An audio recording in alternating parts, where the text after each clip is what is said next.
रात के समय सुनील, जो कि पैरों से थोड़ा अपाहिज है, और शैला दोनों घर के बाहर बातें करते हुए घूम रहे थे। सुनील शैला से कहता है, शैला आज कितने दिनों बाद हमें इस तरह अकेले में बात करने का मौका मिला है। आज मैं बहुत खुश हूँ। शैला, तुमने मेरी ज़िंदगी पूरी की है। मैं हमेशा इसी तरह तुम्हारे साथ रहना चाहता हूँ। शैला भी सुनील से कहती है, हाँ सुनील, मैं भी हर कदम पे तुम्हारे साथ हूँ। सुनील ने फिर कहा, तुम्हें पता है मैंने कुछ और सोच रखा था। शैला ने पूछा, क्या सुनील? सुनील ने जवाब दिया, तुम्हारे लिए कीमती गहने लाऊं। लेकिन शैला कहती है, क्या सुनील, आप बिना? मेरा सबसे कीमती गहना तो आप ही हो। सारी दुनिया की दौलत एक तरफ और आपका प्यार एक तरफ। मैं तो बस इतना ही चाहती हूँ कि आप, मैं और हमारी बेटी दिया, हम सब बहुत खुश रहे और हमेशा एक साथ रहे। ये सब कहते हुए शैला सुनील के कंधे पर सर रख लेती है। सुनील प्यार से शैला के बालों को सहलाता है। तभी शैला कहती है, अब चलो, इतनी देर हो गई है। बाबूजी और माँ जी उठ गए तो वो फिर से मुझसे नाराज़ हो जाएंगे। सुनील ने कहा, शैला प्लीज़ थोड़ी देर और रुकते हैं ना। लेकिन शैला उसकी एक नहीं सुनती और कहती है, आपको पता है ना, दिया मेरे बिना सोती नहीं है। प्लीज़ चलो ना, चलते हैं। सुनील भी शैला की बात मान लेता है और दोनों घर चले जाते हैं। घर पहुंचते ही सुनील घर की घंटी बजाता है तो सुनील की माँ दरवाज़ा खोलती है। सुनील घर के अंदर जाता है, लेकिन जैसे ही शैला घर के अंदर जाने लगती है, सास उसे दरवाजे पर ही रोक देती है। वह उससे कहती है कि तुम अंदर नहीं आ सकती हो, और उसके मुंह पर दरवाज़ा बंद कर देती है। सुनील ने पूछा, क्या हुआ माँ, उसे अंदर क्यों नहीं आने दिया आपने? सुनील की माँ ने उसे जवाब दिया, इज्जतदार घर की बहू देर रात तक घर के बाहर नहीं रहती। तुमने तो लास्ट शहर में सब कुछ छोड़ दिया है, लेकिन मुझे तो समझ है ना। सुनील ने कहा, लेकिन माँ, हम दोनों साथ ही में थे। सुनील की माँ ने सुनील को बीच में ही रोकते हुए कहा, बस, मैं कुछ नहीं जानती। दरवाजे के बाहर शैला चिल्लाती रहती है, माँ जी प्लीज़ दरवाज़ा खोलिए, कोई तो दरवाज़ा खोलो। सुनील शैला की आवाज़ सुनकर अपनी माँ से कहता है, माँ दरवाज़ा खोल दो, बेचारी अकेली है वो बाहर। मैं माफ़ी मांगता हूँ आपसे। सुनील की माँ ने कहा, बात माफ़ी की नहीं है बेटा, बात है सबक की। हमारे घर की बहू रात के 9 बजे के बाद घर के बाहर नहीं रहेगी। बस अब कोई बहस नहीं, जाओ, जाकर अपने कमरे में सो जाओ। इस तरह कोई भी दरवाज़ा नहीं खोलता। सुनील भी अपनी माँ के खिलाफ कुछ भी नहीं कर पाता और जाकर अपने कमरे में लेट जाता है। अगली सुबह करीब 5 बजे जब घर में सब सो रहे थे, सुनील चुपचाप जाकर घर का दरवाज़ा खोलता है और शैला, जो कि दरवाजे पर ही बैठी बैठी सो गई थी, उसको नींद से जगाता है और घर के अंदर लाता है। सुनील शैला को अपने कमरे में ले जाता है और उसे आराम से बेड पर बिठाता है। शैला अपनी बेटी दिया, जो कि अभी तक सो रही थी, उसके सर को प्यार से सहलाती है। कुछ देर में सुनील शैला के लिए चाय बनाकर लाता है और उसे कहता है, शैला प्लीज़ मुझे माफ़ कर देना, मेरी ज़िद की वजह से तुम्हें यह सज़ा झेलनी पड़ी। अगर मैं तुम्हें देर रात तक रुकने को नहीं कहता तो ऐसा होता ही नहीं। मुझे माफ़ कर दो। शैला ने आंखों में आंसू भरते हुए कहा, सुनील मुझे आपसे कोई शिकायत नहीं है, लेकिन माँ हमारे साथ ऐसा बर्ताव क्यों करती है? आपको पता है हमारी शादी के टाइम से मेरे हाथों की मेहंदी तक नहीं उतरी थी और माँ ने मुझे फटकारना शुरू कर दिया। सुनील, अब मैं बर्दाश्त नहीं कर सकती। सुनील कहता है, प्लीज़ शांत हो जाओ शैला। तभी कमरे का दरवाज़ा खोलकर सुनील की बहन सीमा उनके कमरे में आती है। वह कहती है, अरे वाह भैया, आप ले आए भाभी को घर के अंदर, चलो माँ ने बुलाया है। सुनील अपनी बहन सीमा के साथ कमरे से बाहर अपनी माँ के पास जाता है। सुनील की माँ उससे पूछती है, कल रात को देर से आने की वजह? सुनील ने जवाब दिया, माँ वो कल हमारी शादी की सालगिरह थी। तभी उसकी माँ ने गुस्से में चिल्लाते हुए कहा, सालगिरह का मतलब ये नहीं है कि तुम रात भर आवारागर्दी करते हुए घूमते रहो। इस घर के कायदे कानून कोई नहीं तोड़ सकता। सालों से मैं इस घर को चलाती आई हूँ। मैंने अपने अनुशासन की वजह से अपनी इज्जत बनाई है। तुम्हारी लापरवाही और बहू की बेशर्मी की वजह से मैं समाज में अपनी तूतू नहीं होने दे सकती। सुनील ने कहा, आगे से ऐसा नहीं होगा माँ। उसकी माँ ने फिर कहा, तुम्हारे दिमाग में तो ये बात आ गई है, लेकिन मुझे नहीं लगता है कि तुम्हारी धर्मपत्नी के दिमाग में ये बात आसानी से आ जाएगी। इसलिए उसे जाकर कह दो कि आज से 3 दिन तक उसे सिर्फ एक वक्त का खाना मिलेगा। उनकी इस बात पर सुनील के पापा बोलते हैं, अब रहने भी दो भाग्यवान, जब देखो पीछे पड़ी रहती हो। अरे ज़्यादा अति भी विनाश का कारण होती है। उनकी इस बात पर सुनील की माँ उन्हें गुस्से में घूरने लग जाती है, जिसे देखकर सुनील के पापा डर जाते हैं और चुपचाप खड़े रहते हैं। सुनील की माँ आगे कहती हैं, और हाँ, अगर ये गलती दोबारा हुई तो याद रखना, तुम दोनों के साथ साथ तुम्हारी बेटी को भी भूखा रखूंगी। ये सारी बातें सुनील की माँ ने इतनी तेज़ आवाज़ में कही थी कि अपने कमरे में बैठी शैला को सारी बातें सुनाई दी जाती है। थोड़ी देर बाद शैला जब किचन में काम कर रही होती है तो उसकी सास उसे दूर से देखकर खुद ही कहती है, ये मेरा घर है। कल की आई ये लड़की मेरा घर, मेरा रुतबा सब कुछ हासिल करना चाहती है। मैं अपने घर पर इसे हुकूमत नहीं करने दूंगी। यहाँ वही होगा जो मैं चाहूँगी। वो अपनी बहू के पास जाती है और उससे पूछती है, बहू क्या कर रही हो? शैला ने जवाब दिया, माँ जी वो सुनील को फैक्ट्री जाना है ना, तो उनके लिए टिफ़िन तैयार कर रही हूँ। उसकी सास ने चिल्लाते हुए कहा, सुबह से 3 बार आवाज़ लगा चुकी हूँ। इस घर में तुम्हारे पति और बेटी के अलावा भी लोग रहते हैं। पहले हमारे चाय नाश्ते की तैयारी करो, और हाँ, ज़्यादा देर नहीं लगनी चाहिए। ये सब कहकर शैला की सास वहाँ से चली जाती है। शैला जल्दी जल्दी सारा काम खत्म करती है। अब रात के समय जब सभी लोग बैठकर डिनर कर रहे होते हैं तो सुनील का छोटा भाई अनिल कहता है, बाबूजी मुझे खुद का बिजनेस शुरू करना है, मुझे कुछ पैसे चाहिए। उसके इस बात पर उसके पापा कहते हैं, बेटा फिलहाल अपना खुद का बिजनेस है तो सही, उसी में अपने बड़े भाई का हाथ बटाओ। सुनील की माँ ने कहा, आखिर वो अपने पैरों पर खड़ा होना चाहता है तो ये अच्छी बात है ना। और रही बात पैसे की, तो कुछ पैसे सुनील लोन ले लेगा और बाकी के पैसे बहू अपने गहने बेचकर कर लेगी। उनकी इस बात पर शैला कहती है, गहने? कौन से गहने? मेरे पास तो बस मेरी माँ के गहने हैं और वो उनकी आखिरी निशानी है, मैं वो नहीं दे सकती। सुनील की माँ कहती है, सुनील देखो बेटा, अनिल तुम्हारा छोटा भाई है, तुम इस घर के बड़े हो, अनिल और सीमा की ज़िंदगी संवारना तुम्हारी जिम्मेदारी है बेटा। तभी बीच में शैला बोलती है, सुनील मैं अपने गहने नहीं दूंगी। उसकी सास ने उसे चुप कराते हुए कहा, तुम बीच में मत बोलो बहू। सुनील बेटा तुम मेरी बात समझ रहे हो ना? उनकी इस बात पर सुनील ने कहा, हाँ माँ मैं समझ रहा हूँ, लेकिन तभी उसकी माँ ने फिर कहा, एक दिन ऐसा ही होने वाला है, एक दिन मेरी बहू मेरे बेटे को अपने वश में कर ही लेगी। शैला उनसे कहती है, माँ जी ऐसा कुछ भी नहीं है। उसकी सास कहती है, मैं जानती हूँ कि तुम हर वक्त सुनील को बहकाने की कोशिश करती रहती हो, तुम हमेशा कोशिश करती हो कि वो बस तुम्हारी ही बात माने। शैला ने कहा, माँ जी आप ये क्या कह रही हैं? तभी सुनील कहता है, शैला जाओ माँ को गहने लाकर दे दो, मैं इस घर में बड़ा हूँ, मेरी भी कुछ जिम्मेदारियाँ बनती है, जाओ। शैला ना चाहते हुए भी उदासी से अपने कमरे में जाती है और अपने सारे गहने लाकर अपनी सास को दे देती है। अगले दिन सुबह शैला के लिए एक पार्सल आया होता है। तभी सीमा और शैला की सास वो दोनों भी शैला के पास आ जाती है। वो दोनों शैला से पूछती है, किसने भेजा है? शैला ने कहा, मेरे पापा ने भेजा है। उसमें एक चिट्ठी भी होती है जिसे शैला पढ़ती है। उसमें लिखा होता है, शैला बेटा कैसी हो? उम्मीद करता हूँ अच्छी होगी। अगले महीने रिटायर होते ही मैं तुमसे मिलने आऊँगा। बेटा मैं तुम्हारे पसंद के कंगन भेज रहा हूँ, बाकी सभी को मेरा नमस्ते कहना। तभी शैला की सास पूछती है, बहू क्या लिखा है? शैला जवाब देती है, अगले महीने पापा रिटायर हो रहे हैं ना, तो शायद हमसे मिलने आएंगे। फिर शैला की सास उस पार्सल को खोलती है। उसमें एक डिब्बे में सोने के कंगन होते हैं, जिसे देखकर सीमा कहती है, कितने सुंदर कंगन है माँ, माँ मुझे भी ऐसे कंगन लाकर दो ना। उसकी माँ ने कहा, अरे ऐसे क्यों, इसे ही रख लेना। क्यों बहू? अरे तुम्हारी इकलौती ननंद है सीमा, इसे लाड प्यार नहीं करोगी तो फिर किसे करोगी? इतना कहकर उसकी सास अपने कमरे में चली जाती है और सीमा भी थैंक यू भाभी कहती हुई अपने कमरे में चली जाती है। बेचारी शैला तो बस खड़ी उन्हें जाते हुए देखती रहती है, उन्हें कुछ भी नहीं कह पाती। वह अपने कंगन जो कि उसके पापा ने उसके लिए बड़े प्यार से भेजे थे, उन्हें किसी को भी नहीं देना चाहती थी, लेकिन वो अब कर भी क्या सकती थी? अपनी सास के आगे उसकी एक न चली। उसने वो कंगन ढंग से देखे भी नहीं थे और उसकी ननद उससे वो कंगन ले गई। उसी रात को जब सुनील अपने घर आता है तो वो घर खर्च के लिए अपनी माँ को पैसे देता है। उसकी माँ उससे कहती है कि घर खर्च तो 45,000 होता है ना, फिर इसमें 5,000 रुपये कम क्यों हैं? सुनील ने जवाब दिया कि माँ दरअसल वो फैक्ट्री की मशीन में कुछ प्रॉब्लम आ गई थी, उसकी मरम्मत में बाकी पैसे खर्च हो गए हैं। सुनील की माँ उसे शकी नज़रों से देखती है, लेकिन फिर उसे कुछ नहीं कहती। सुनील अपने कमरे में चला जाता है जहाँ शैला अपनी बेटी दिया के साथ बैठी होती है। सुनील उनके पास जाता है। वो धीरे से कहता है, शैला मैं तुम्हारे लिए और दिया के लिए मिठाई लेकर आया हूँ, जिसे देखकर दिया और शैला दोनों खुश हो जाती है। सुनील कहता है, मेरे पास तुम्हारे लिए कुछ और भी है, और अपनी जेब से एक अंगूठी का बॉक्स निकालकर शैला को देते हुए कहता है, ये अंगूठी तुम्हारी माँ के गहनों की कमी तो पूरी नहीं कर सकती, शायद तुम्हें थोड़ी खुशी ज़रूर दे दे। शैला ने अंगूठी का बॉक्स अपने हाथों में लेते हुए मुस्कुराते हुए खुशी से कहा, बहुत प्यारी है ये अंगूठी। तभी कमरे का दरवाज़ा खोलकर अनिल उनके कमरे में आ जाता है। वह कहता है, क्या बात है भैया, ना कोई त्योहार है और ना किसी का जन्मदिन, आप फिर भी मिठाई लाए हो भैया, और वो भी चुपके चुपके। सुनील ने कहा, नहीं मेरे भाई ऐसी कोई बात नहीं है। अनिल ने फिर कहा, माँ को पता है या बताऊँ मैं उन्हें जाकर? फिर हंसते हुए खुद ही कहता है, आप तो डर गए भैया, मैं तो मजाक कर रहा था। तुम्हें पता है भैया, अगर माँ को पता चल गया तो तुम्हारी खैर नहीं। वैसे मैं इतना भी बुरा नहीं हूँ जो जाकर माँ को बता दूंगा, आप टेंशन मत लो।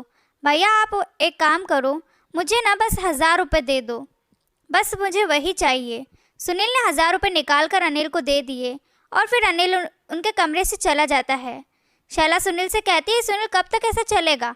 तुम कमाते रहोगे और अनिल खर्च करता रहेगा। हमारी भी बेटी है, इसका भी भविष्य है। तुमने क्या सोचा है दिया के लिए? सुनील ने कहा, मैंने सब कुछ सोच रखा है दिया के लिए, तुम चिंता मत करो। मैंने दिया के नाम पर 5 लाख की एफडी कराई है, इसका भविष्य सुरक्षित है। तुम इस बात को भूल जाओ और ये लो मिठाई खाओ। उनकी ये सारी बातें सुनील की माँ खिड़की से कान लगाकर सुन रही होती है और फिर गुस्से में अपने कमरे में चली जाती हैं। वहाँ कमरे में सीमा और अपने पति को सब कुछ बताती है और कहती है, अपना बेटा आज बहू के चक्कर में मुझसे झूठ बोलने लगा है। मैं नहीं चाहती हूँ कि मेरे रहते हुए मेरे घर पर कोई और आकर राज करे। मैंने अपने घर का कोना कोना अपने हाथों से सजाया है और बहू को भी वही मानना होगा जो मैं चाहूँगी। फिर अपने पति की तरफ देखती है जो कि बस चुपचाप उसकी बातें सुन रहे थे। वो फिर अपने पति से कहती है, आप कुछ कहते क्यों नहीं? सीमा के पापा कहते हैं, क्या कहूँ मैं? अरे मैं तो खुद परेशान हूँ। सीमा को लड़के वाले देखने आने वाले हैं, अगर उनकी मांगे ज़्यादा हुई तो मैं पैसे का इंतज़ाम कहाँ से करूँगा? और तुम ये घर की फालतू बातों में फंसी हुई हो। अगले दिन सुबह शैला के साथ शैला से कहती है, मेहमान सब आ गए हैं और तुमने अभी तक कुछ बनाया कि नहीं? शैला ने कहा, माँ जी सब कुछ तैयार है, बस परोसना बाकी है। उसकी सास ने फिर कहा, मेरी बात ध्यान से सुनो, अगर लड़के वाले पूछे कि ये सारा नाश्ता किसने बनाया है तो कहना कि ये सब कुछ सीमा ने अपने हाथों से बनाया है और ज़्यादा मुंह मत खोलना। थोड़ी देर बाद शैला सभी के लिए पानी चाय नाश्ता लेकर जाती है तो गलती से उसके हाथों से पानी का गिलास छूट जाता है और ज़मीन पर गिर जाता है। शैला उसे उठाती है, तभी सीमा की होने वाली सास कहती है कि आजकल की नौकरानियाँ भी ना किसी काम की नहीं हैं। शैला ने उन्हें गुस्से में जवाब देते हुए कहा, मैं इस घर की नौकरानी नहीं हूँ, बल्कि बड़ी बहू हूँ मैं इस घर की। शैला की सास बात को संभालते हुए हंसते हुए कहती है, वो क्या है ना, बहू की तबीयत अभी कुछ दिनों से खराब चल रही है, इसलिए उसका चेहरा उतरा हुआ लग रहा है। बहू जाओ ना, जाओ जाकर अपने कमरे में आराम करो। शैला भी वहाँ से चली जाती है। शैला के ससुर लड़के वालों से कहते हैं, हम आगे की बात करते हैं। सीमा के होने वाले ससुर ने कहा, हमारा बेटा जल्दी ही अमेरिका सेटल होने वाला है। लड़की को तो हमने देख लिया है, हमें ये रिश्ता मंजूर है, लेकिन आपको हमारी बात का सम्मान रखना होगा। बस आप 25 लाख का इंतज़ाम कर दीजिए आपकी बेटी के सुखी संसार के लिए। ऐसे आप अपने दामाद को एक कार तो देंगे ही ना? देखिए, हमें और कुछ नहीं चाहिए, आप अपनी बेटी और दामाद को जो भी देना हो दे दीजिए। वे सभी और भी कुछ बातें करते हैं, फिर वहाँ से चले जाते हैं। उनके जाने के बाद शैला के सास गुस्से में चिल्लाती हुई अपनी बहू शैला को बुलाती है। शैला जल्दी से अपने कमरे से बाहर निकलकर अपनी सास के पास जाती है। उसके पीछे पीछे ही सुनील भी अपनी माँ के पास जाता है। जैसे ही शैला अपनी सास के सामने आती है, उसकी सास उसे कहती है, कर दी ना लड़के वालों के सामने हमारी बेइज्जती। जताना क्या चाहती थी तुम उन्हें कि हम लोगों ने तुम्हें नौकरानी बना के रखा हुआ है? तभी सुनील के पापा कहते, ये सब छोड़ो। अरे मुझे तो चिंता खाए जा रही है कि लड़के वालों ने जो 25 लाख कार जेवरात ये सब मांगे हैं, मैं ये सब लाऊंगा कहाँ से?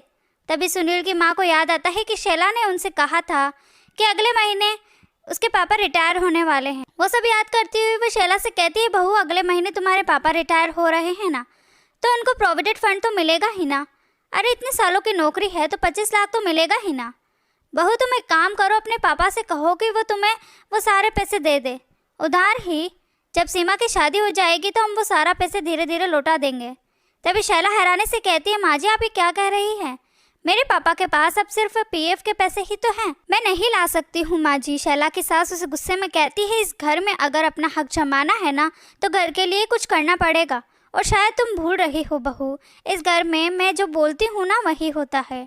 फिर वो वहीं खड़े अपने बेटे से कहती है, सुनील अपनी पत्नी को कैसे समझाना है वो तुम देख लो। कुछ दिनों बाद एक दिन शैला बाजार से वापस अपने घर आ रही थी, तभी उसे उसका एक दोस्त धीरज मिलता है। शैला उसे देखकर कहती है, ओहो तो तुम वकील बन ही गए? धीरज कहता है, हाँ बहुत सालों बाद मिले हैं ना, तो चलो कहीं चलकर कॉफ़ी पीते हैं, बैठकर बहुत सारी बातें करते हैं। शैला मना करती है लेकिन फिर भी धीरज नहीं मानता और शैला के साथ कॉफ़ी पीने की जिद कर बैठता है। तो आखिर में शैला को भी उसकी बात मानकर उसके साथ जाना पड़ता है। दोनों एक रेस्टोरेंट में जाते हैं। वहाँ धीरज शैला से पूछता है, तो बताओ कैसी चल रही है तुम्हारी शादीशुदा ज़िंदगी? शैला जवाब देती है, ठीक चल रही है। इतना कहकर शैला कुछ सोचने लग जाती है। धीरज उसे देखकर उससे पूछता है, क्या हुआ शैला, तुम क्या सोच रही हो? शैला कहती है, कुछ नहीं धीरज। धीरज फिर कहता है, देखो शैला कोई बात है तो तुम मुझे बताओ, क्या तुम अपने ससुराल में खुश नहीं हो? शैला बोलती, नहीं धीरज, ऐसा कुछ नहीं है। सुनील जैसा पति मिलना तो सौभाग्य की बात है, लेकिन सुनील की माँ, उन्हें ऐसा लगता है कि मैं पूरे घर पर काबू करना चाहती हूँ उनको हटाकर। और अब तो उन्होंने मुझसे मेरे पापा के पीएफ के 25 लाख रुपए भी मांगे हैं। ये बात तो मैं कभी अपने पापा को बता भी नहीं सकती। शैला की बात सुन धीरज कहता है, शैला मुझे लगता है तुम्हें अपने ससुराल वालों के खिलाफ डोमेस्टिक वायलेंस का केस कर देना चाहिए। शैला कहती है, क्या बोल रहे हो तुम धीरज? धीरज ने कहा, बिल्कुल ठीक कह रहा हूँ मैं। कानून की मार पड़ती है ना तो अच्छे अच्छों की अकड़ टूट जाती है। शैला कहती है, नहीं धीरज, मैं ये सब नहीं कर सकती। धीरज फिर कहता है, देखो शैला, मुझे जो ठीक लगा वो मैंने तुमसे कह दिया है, तुम सोच लो। ये लो मेरा कार्ड, और जब तुम्हें लगे तो मुझे कॉल कर देना। और फिर धीरज वहाँ से चला जाता है। बाद में शैला भी वहाँ से अपने घर चली जाती है। घर पहुँचते ही शैला की सास ने उससे पूछा, कहाँ से मटर गश्ती करके आ रही हो बहू?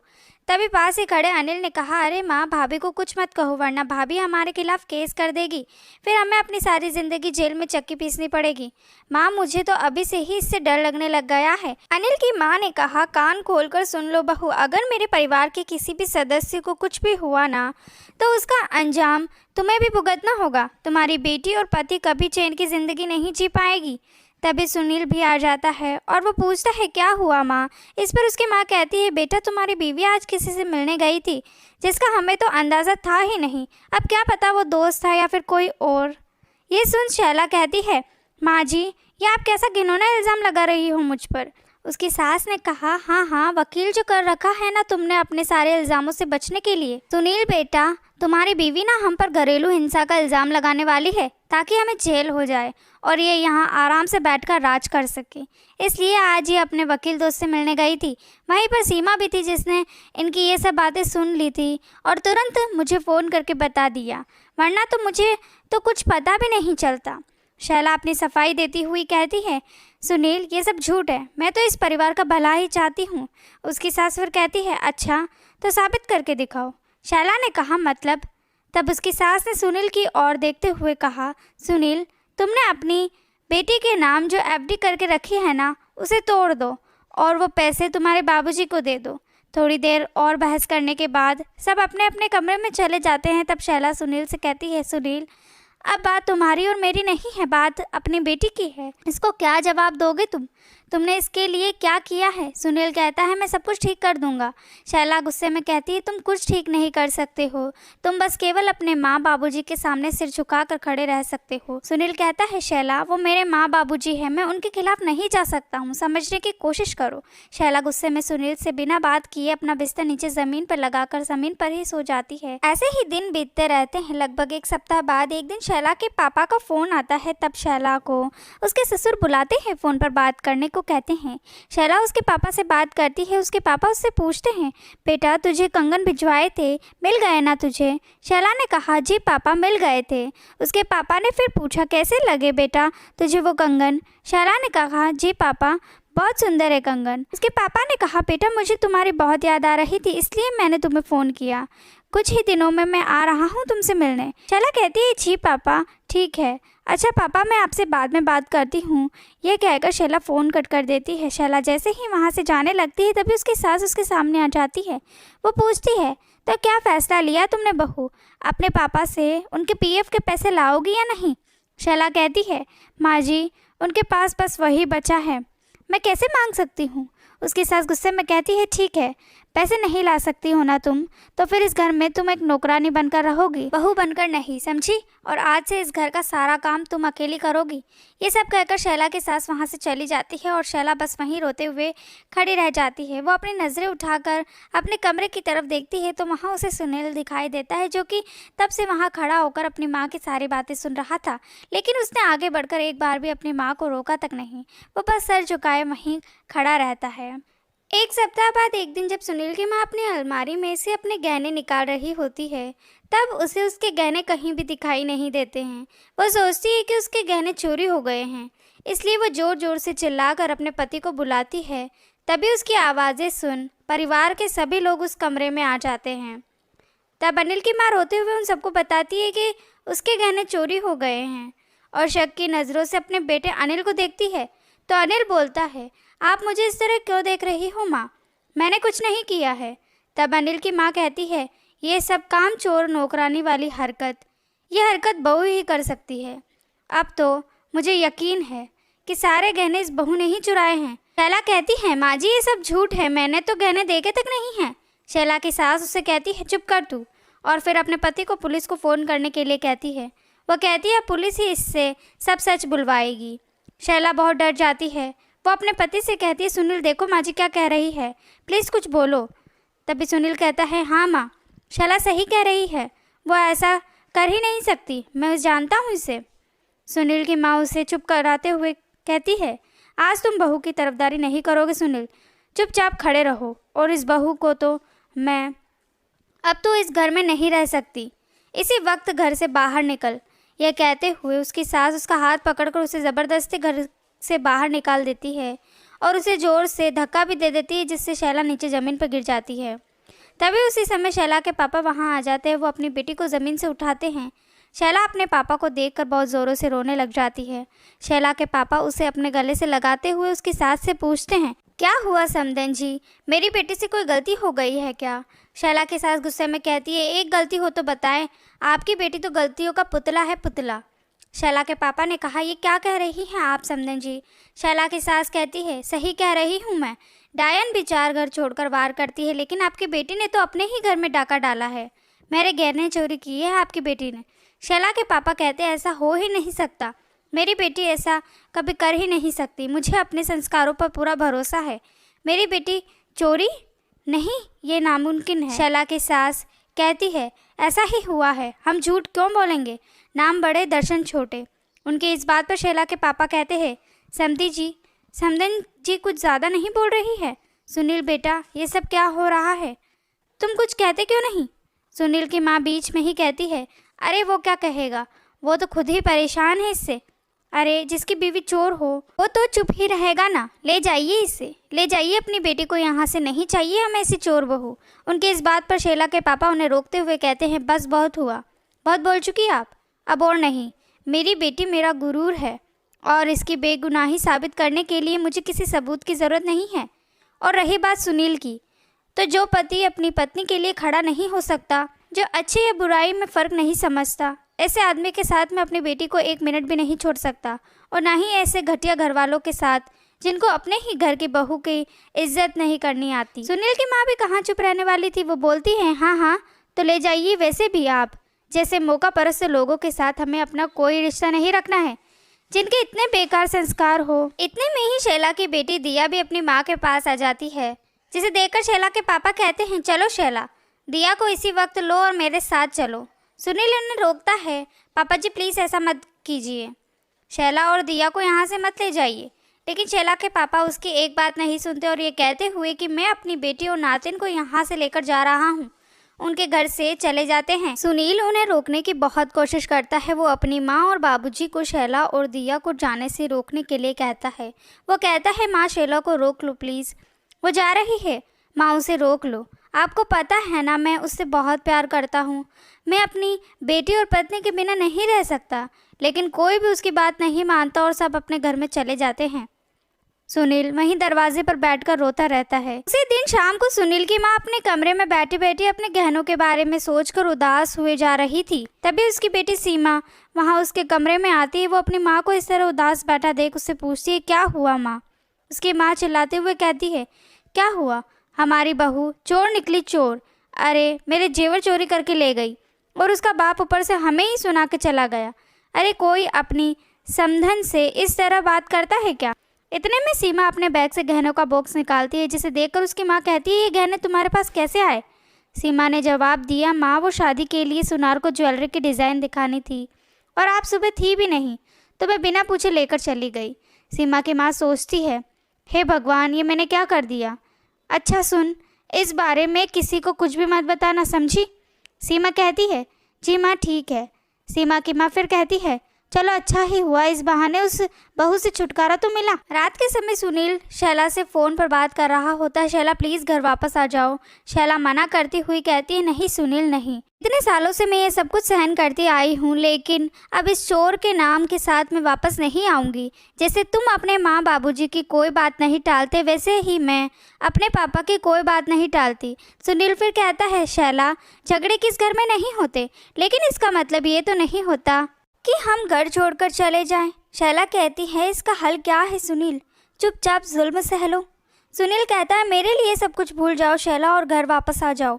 शैला गुस्से में कहती है अब आपको जो कुछ भी बात करनी हो मेरे पापा से करना, और फ़ोन कट कर देती है। सुनील और शैला को फ़ोन पर बात नहीं करते हुए 2 दिन बीत चुके थे। सुनील रात को शराब की बोतल हाथ में लिए अपने घर जा रहा था। नशे में होने की वजह से उसकी टक्कर एक कार के साथ हो जाती है। सुनील को ज़्यादा चोट नहीं आई थी, वो बस ज़मीन पर गिर गया था। तभी कार वाले ने थोड़ी आगे अपनी कार रोकी और सुनील को कहने लगा अभी दिखता नहीं है क्या, पैर और कान के साथ साथ आंखें भी खराब हो गई है क्या। सुनील अपने में ही कहता है क्या क्या उम्मीदें थी मुझे ज़िंदगी से, लेकिन सब कुछ बर्बाद हो गया। 1 सप्ताह बाद सुबह जब सुनील अपनी फैक्ट्री में काम करने के लिए घर से निकलने लगा, तभी उसकी माँ उसके पास जाती है। वो कहती है कहाँ जा रहे हो सुनील बेटा। सुनील ने जवाब दिया रोज़ की तरह फैक्ट्री जा रहा हूँ मैं माँ। उसकी माँ कहती है देखो मैंने और तुम्हारे बाबूजी ने फैसला लिया है कि आज से फैक्ट्री का सारा काम अनिल देखेगा। देखो बेटा अनिल को भी तो जिम्मेदार बनाना है, उसे भी तो उसके पैरों पर खड़ा करना है, और वैसे भी तुम्हारा तो काम में मन लग भी नहीं रहा होगा, तो तुम आराम करो ना। जेब खर्ची के लिए पैसों की ज़रूरत पड़े ना तो मुझसे मांग लेना, तुम्हें कोई एतराज़ तो नहीं। सुनील कहता है नहीं माँ, जैसा आपको ठीक लगे। ऐसा कहकर सुनील अपने कमरे में चला जाता है। सुनील की माँ वहीं खड़ी होकर सोचती है जब पैसे नहीं होंगे तो सुनील बहू से मिलने भी नहीं जाएगा, और एक दिन दूरियां इतनी बढ़ जाएगी कि एक दिन ऐसा आएगा कि सुनील खुद ही बहू से दूर हो जाएगा। उसी रात नशे की हालत में सुनील शैला के घर जाता है। वहाँ उसे उसके ससुर मिलते हैं। वो अपने ससुर से कहता है पापा जी मुझे शैला और दिया से मिलना है। उसके ससुर उससे कहते हैं तुम शराब पीकर आए हो। नहीं सुनील नहीं, जब तक तुम अपनी पत्नी के सम्मान के लिए अपने परिवार वालों के सामने खड़े नहीं होते तब तक मैं शैला और दिया को तुम्हारे साथ नहीं भेजूंगा। सुनील रोते हुए कहता है नहीं पापा जी ऐसा मत कीजिए मेरे साथ। लेकिन उसके ससुर उसकी एक बात नहीं सुनते और अपने कमरे में चले जाते हैं। सुनील भी रोता हुआ अपने घर चला जाता है। घर जाते ही सुनील की माँ उससे पूछती है तुम बहू के घर गए थे। सुनील कहता है माँ जो कुछ भी हुआ है मैं उसके लिए माफ़ी मांगता हूँ। शैला नादान है माँ, और दिया छोटी बच्ची है, उसको मेरी ज़रूरत है। शैला और दिया को घर वापस बुला लो माँ, मैं उनके बगैर नहीं रह सकता। सुनील की माँ उसे घूरते हुए कहती है तुम आखिरकार अपनी पत्नी के इशारों पर नाचने लगे ना। आज अगर तुम्हारा ये हाल है तो कल तो वो हमें उसके इशारों पर नाचने के लिए मजबूर कर देगी। सुनील अपनी माँ को समझाते हुए कहता नहीं माँ ऐसा कुछ नहीं होगा, मैं उसकी तरफ से माफ़ी मांगता हूँ। उसकी माँ फिर कहती है तुम्हारे माफ़ी मांगने से कुछ नहीं होगा बेटा, तेरे ससुर को मेरे पैरों में नाक रगड़कर मुझसे माफ़ी मांगनी होगी। सुनील कहता है माँ समझने की कोशिश करो। सीमा अनिल तुम तो माँ को समझाओ। सीमा कहती है अरे ना बाबा ना, मुझे इस मैटर में कुछ नहीं बोलना है, क्या पता कल को भाभी मुझ पर ही केस कर दे। अनिल भी कहता है मैं तो पहले ही औरतों के मामले से दूर रहता हूँ, और वैसे भी मुझे तो जो माँ कहती है ना मैं वही करता हूँ। सुनील कहता है मैं आप सबको कैसे समझाऊँ कि मैं अपने बीवी और बेटी के बगैर पल पल मर रहा हूँ। प्लीज़ आप लोग भावनाओं को समझो और मुझे उनसे मिलने दो। सुनील इसी तरह रोता हुआ सबको समझाता है, लेकिन कोई भी उसकी बात नहीं मानता और सब अपने कमरे में चले जाते हैं। अगले दिन सुबह शैला के पापा ने धीरज को अपने घर बुलाया होता है ताकि वे सुनील के परिवार के खिलाफ घरेलू हिंसा का केस दायर कर सके। शैला के पापा धीरज से कहते हैं तुम शैला के ससुराल वालों के खिलाफ केस दायर करो, अब वक्त आ चुका है कि उनको उनके किए की सज़ा मिल सके। तभी शैला कहती है पापा इससे तो और ज़्यादा बात बिगड़ जाएगी। उसके पापा उसे समझाते और कहते हैं कि बेटा अब बिगड़ने के लिए बाकी रह ही क्या गया है, मुझे हर हाल में तुम्हारे ससुराल वालों को सबक सिखाना है। उनके दरवाजे पर पुलिस को देख कर शायद वो डर जाए। उसके बाद ही सुनील को इस बात का एहसास हो कि उसके घर वाले कहीं आसमान से नहीं आए हैं। उनकी बात पर सहमत होता हुआ धीरज भी कहता है हाँ शैला तुम्हारे पापा बिल्कुल सही कह रहे हैं, अदालत और कानून के सामने अच्छे अच्छों की अकड़ टूट जाती है। शैला के पापा ने फिर कहा, धीरज तुम उन्हें नोटिस भिजवाओ और शैला तुम बिना कोई सवाल किए उस नोटिस पर अपने साइन करोगी। शैला को ना चाहते हुए भी अपने पापा की बात माननी पड़ती है। दूसरी तरफ शैला के ससुराल में पुलिस पहुंच जाती है। सुनील के पापा इंस्पेक्टर से बात करते हैं। वो कहते हैं, देखिए इंस्पेक्टर, आपको कोई गलतफहमी हुई है, ऐसा कुछ भी नहीं हुआ है। इंस्पेक्टर कहते हैं, देखिए आपकी बहू ने खुद घरेलू हिंसा की शिकायत दर्ज की है। आपको जो कुछ भी कहना है हमारे साथ पुलिस स्टेशन चल के कहिए। तभी सुनील आता है। वो अपने माँ पापा से पूछता है कि क्या हुआ, ये पुलिस वाले यहाँ क्यों हैं। तब उसके पापा उसे कहते हैं, इंस्पेक्टर साहब बोल रहे हैं कि बहू ने हमारे खिलाफ कंप्लेंट की है। तभी उसकी माँ भी कहती है, मैंने कहा था ना सुनील, एक दिन ये लड़की मेरे घर को बर्बाद कर देगी। अब आ गया यकीन। सुनील के पापा ने उससे कहा, सुनील जाओ बहू से बात करो, उसे कहो कि वो अपनी कंप्लेंट वापस ले ले, घर की बात घर में ही रहे तो अच्छा है। सुनील इंस्पेक्टर से कहता है, सर आपको कोई गलतफहमी हुई है। इंस्पेक्टर ने कहा, कोई गलतफहमी नहीं हुई है, ये देखो लिखित कंप्लेंट है हमारे पास। तब सुनील को यकीन होता है कि सच में शैला ने उनके खिलाफ पुलिस कंप्लेंट की है। इसलिए वो जल्दी से शैला को कॉल लगाता है और उससे कहता है, शैला ये सब क्या है, घर की बात हम घर में ही सुलझा लेते, इसमें पुलिस को बीच में लाने की क्या ज़रूरत थी। शैला कहती है, ये सब मेरी मर्ज़ी के खिलाफ था सुनील, मैं ऐसा नहीं चाहती थी। सुनील ने कहा, तो पुलिस वालों से कहो कि तुमने जो कंप्लेंट की है वो तुम वापस ले रही हो। फिर वो इंस्पेक्टर को शैला से बात कराता है और शैला अपनी कंप्लेंट वापस ले लेती है। इंस्पेक्टर उसे कहता है, ये क्या मजाक है, कभी कंप्लेंट लिखवाती और कभी कंप्लेंट वापस लेती हो, दोबारा ऐसी गलती मत करना। और कॉल कट करके वहाँ से चले जाते हैं। पुलिस के जाने के बाद सुनील की माँ उससे कहती है, सुनील अब बस बहुत हो चुका, जितनी जिल्लत झेलनी थी वो हमने झेल ली, तुम शैला को तुरंत तलाक दे दो, अब मैं और बर्दाश्त नहीं कर सकती। सुनील कहता है, माँ मैं जाऊँगा वहाँ, उसे समझाऊँगा, सब ठीक हो जाएगा। उसकी माँ फिर कहती है, मैंने जो कह दिया सो कह दिया, और फिर वो वहाँ से चली जाती है। सुनील अनिल से कहता है, अनिल मुझे 500 रुपये देना, मुझे शैला के घर जाना है और मेरा जाना बहुत ज़रूरी है। अनिल उसे पैसे देने से मना कर देता है और कहता है कि मैं उस औरत के लिए एक फूटी कोड़ी ना दूँ, और फिर वो भी वहाँ से चला जाता है। सुनील अपने घर से बाहर आता है। वो पैदल ही रास्ते पर चलता रहता है। तभी वो देखता है कि एक आदमी किसी से फ़ोन पर कह रहा होता है कि तुम लोगों को काम नहीं चाहिए, सिर्फ शराब चाहिए, गाड़ी में सामान तुम्हारा बाप रखेगा, साले कामचोर, कल से काम पर मत आना। सुनील उस आदमी के पास जाता है। वो उससे कहता है, भाई साहब मैं काम करना चाहता हूँ, मुझे पैसों की बहुत ज़्यादा ज़रूरत है। वो आदमी सुनील के पैरों को देखता है। वो उससे पूछता है कि तुम कर पाओगे ये काम। सुनील कहता है, हाँ मैं कर लूँगा ये काम, आप चिंता मत करो।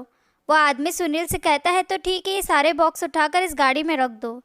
सुनील बड़ी मेहनत से एक एक कर बॉक्स को गाड़ी में रखने लग जाता है। इसी बीच वो अपने लंगड़ाते पैर की वजह से गिर भी जाता है, लेकिन फिर भी खुद को संभालता है और सारे बॉक्स उस गाड़ी में रख देता है। काम हो जाने के बाद वो आदमी सुनील को 500 रुपये देता है, लेकिन सुनील कहता है, मुझे और पैसों की ज़रूरत है। वो आदमी कहता है, इतने काम का इतना ही पैसा मिलता है? अच्छा सुन, एक काम और है, गोडाउन की सफाई कर दे, 500 रुपये और दे दूंगा मैं तुझे। सुनील जाकर गोडाउन की सफाई करने लग जाता है। कुछ देर में गोडाउन की सफाई कर उससे पैसे लेकर वो शैला के घर जाता है। वहाँ जाकर वो शैला से कहता है, बहुत भूख लगी है शैला, खाना खिलाओगी? शैला कहती है, ठीक है तुम बैठो, मैं खाना लगाती हूँ। खाना खाते समय सुनील शैला से कहता है, शैला मुझे दिया से मिलना है। शैला कहती है, वो सो रही है सुनील। सुनील उसे बताता है, देखो मैं उसके लिए प्यारी सी डॉल लाया हूँ, आज उसका जन्मदिन है। शैला कहती है, ये तो बहुत अच्छा गिफ्ट है, रुको मैं उसको अभी लेकर आती हूँ, तुम खुद दे देना उसे ये गिफ्ट। शैला जाने लगती है। इतने में ही शैला के पापा आ जाते हैं। वो अपनी बेटी से कहते हैं, रुक जाओ शैला, खाना खिलाना पुण्य का काम है, इसलिए मैं सुनील को बीच में उठकर जाने के लिए नहीं कह रहा हूँ, लेकिन सुनील खाना खाने के बाद चुपचाप यहाँ से चले जाना, दिया तुमसे नहीं मिलेगी। सुनील कहता है, पापा जी आप भी तो एक बेटी के पिता हैं, आप मेरा दर्द समझ सकते हैं, प्लीज़ ऐसा मत कीजिए, मैं आपके पैर पकड़ता हूँ, आज उसका जन्मदिन है, आज तो मुझे उससे मिलने दीजिए, प्लीज़ पापा जी मुझे दिया से मिलने दीजिए, मैं आपको विश्वास दिलाता हूँ कि धीरे धीरे सब कुछ ठीक कर दूंगा मैं। उसके ससुर कहते हैं, सुनील मुझे नहीं लगता है कि अब कुछ भी ठीक हो सकता है, तुम्हारे घर वाले कभी नहीं सुधर सकते, ये मैं समझ चुका हूँ, इसलिए बेटी का बाप होने के नाते मैं तुम्हें रोक रहा हूँ और विनती कर रहा हूँ कि तुम चुपचाप यहाँ से चले जाओ। सुनील कहता है शैला, तुम जानती हो कि मैं तुम दोनों के बगैर नहीं रह सकता। तुम्हें मेरे प्यार का वास्ता शैला, अब मान भी जाओ और घर वापस चलो। इस पर शैला कहती है, पापा एक बार दिया को। इससे पहले कि शैला आगे कुछ बोलती, उसके पापा उसे चुप रहने को कहते हैं और आगे कहते हैं, मैंने तुम्हारी राय पूछी क्या, इसलिए बीच में मत बोलो। इस पर शैला अपना सिर झुकाकर खड़ी हो जाती है। सुनील के ससुर उससे कहते हैं, सुनील तुम दिया से मिलना चाहते हो ना, मुझे बताओ क्या कहोगे तुम अपनी बेटी को। तुम्हारी माँ ने तुम्हारी पत्नी को धक्के मारकर अपने घर से बाहर निकाल दिया, उसको सालों तक परेशान किया, चोरी का इल्ज़ाम लगाया। सुनील, घर के बड़े जब नासमझी का काम कर रहे हो ना, तब कभी कभी घर के छोटों को घर के बड़ों को समझाना बहुत ज़रूरी हो जाता है, उन्हें सही राह दिखाना बहुत ज़रूरी होता है। लेकिन तुम तो बस एक बेबस बेटे की तरह तमाशा देखते रहे। अरे तुम्हारे घर वालों को तो हमारा शुक्रगुजार होना चाहिए कि हमने हमारी गुड़िया जैसी बेटी उनके अपाहिज बेटे को दे दी, लेकिन तुम्हारे घर वालों को तो इसकी इज्जत करना भी नहीं आया। चुपचाप यहाँ से चले जाओ और यहाँ वापस तभी आना जब तुम्हारे साथ तुम्हारे माँ पापा हो, वरना भूल जाना कि तुम्हारी कोई पत्नी या बेटी भी थी। चले जाओ यहाँ से। सुनील बहुत दुखी हो जाता और रोता हुआ उनके घर से निकल जाता है। घर से निकलने के बाद छत पर खड़ी दिया अपने पापा को देखकर उन्हें आवाज़ लगाती है, पापा। सुनील उसकी आवाज़ सुन उसकी तरफ देखते हुए कहता है, मेरी प्यारी बेटी, परी जैसी, तेरे पापा कुछ नहीं कर पाए बेटा तेरे लिए, अपने पापा को माफ़ कर देना, माफ़ कर देना। और फिर रोता हुआ वो वहाँ से चला जाता है। सुनील रास्ते में जाते जाते अपनी पत्नी और बेटी के साथ बिताए हुए पल याद करता है और साथ में उसके ससुर ने अभी अभी उसे जो कुछ भी कहा था, सुनील वो सब भी याद किए जा रहा था और बहुत रो रहा था। तभी उसकी एक ट्रक से टक्कर हो जाती है और वहीं सुनील की मौत हो जाती है। अगली सुबह सुनील की डेड बॉडी को उसके घर ले जाया जाता है। वहाँ उसकी माँ उसे देखकर बहुत रोती है। परिवार के सभी सदस्य भी उसकी बॉडी को देखकर रोने लग जाते हैं। सुनील के बाबूजी अपनी पत्नी से कहते हैं, मैं तुझसे कहता था ना, ज़्यादा अति भी विनाश का कारण होती है। तभी शैला भी अपनी बेटी के साथ वहाँ आ जाती है। वो भी रोते हुए कहती है, सुनील देखो दिया और हम दोनों आ गए हैं, हम यहीं रहेंगे तुम्हारे साथ। आंखें खोलो सुनील, देखो मुझे। लेकिन अब बहुत देर हो चुकी थी, क्योंकि सुनील अब कभी भी अपनी आंखें नहीं खोलने वाला था। सुनील ने अपनी पूरी ज़िंदगी दूसरों को खुश करने में लगा दी, लेकिन उसके अपने ही उसे खुश नहीं रख पाए। सुनील अब इस दुनिया से जा चुका था और ये सब शैला और उसकी सास उन दोनों के लिए बहुत बड़ा सदमा था।